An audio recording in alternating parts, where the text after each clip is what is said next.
Narito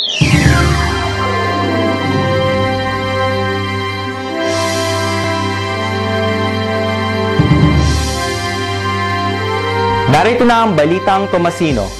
Isang malawakang relief operation ang isinasagawa ng universidad para sa mga nasalanta ng nagdaang bagyo. Mga sako-sakong bigas, mga kahon ng bottled water at delata at sangkaterbang mga damit.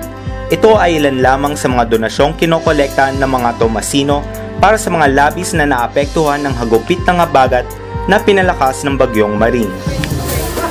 Every time that there are calamities affecting the Filipino nation, we try as Tomasians to really help the community immediately. Bukod sa pagbibigay ng mga donasyon, inaanyayahan din ang mga estudyante na tumulong sa pagbabalot ng mga relief goods sa pangunguna ng Central Student Council sa Tanyaan Key Student Center na sinimulan na noong Huwebes.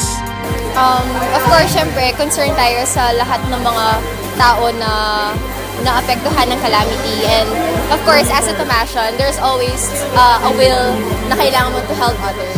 Sa tulong ng UST Simbayan, ang mga relief goods ay dadalhin sa iba't ibang partner communities ng universidad sa mga probinsya ng Cavite at Rizal.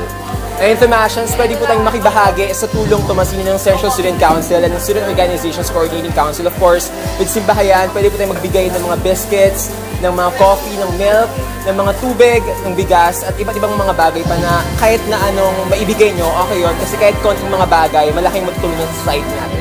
Libo-libong katao sa Kamaynilaan at mga karatig probinsya ang naperwisyo ng habagat na pinaigting ng bagyong Maring matapos magdulot ang pagbaha dala ng walang humpay na pag-ulan. 4 na araw na nasuspindi ang klase at trabaho sa UST at sa iba pang apektadong lugar. Naapektuhan din ang preliminary examinations ng ibang mga kolehiyo ng universidad dahil dito.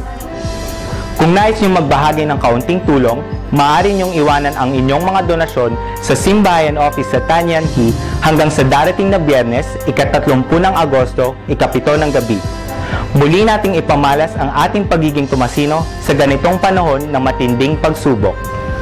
Manatiling nakatutok para sa iba pang balita. Bisitahin ang aming website sa www.varsitarian.net, ilike kami sa Facebook, sundan kami sa Twitter, at panoorin kami sa YouTube. Ito po si Michael Rodolfo para sa BE Exclusives Update.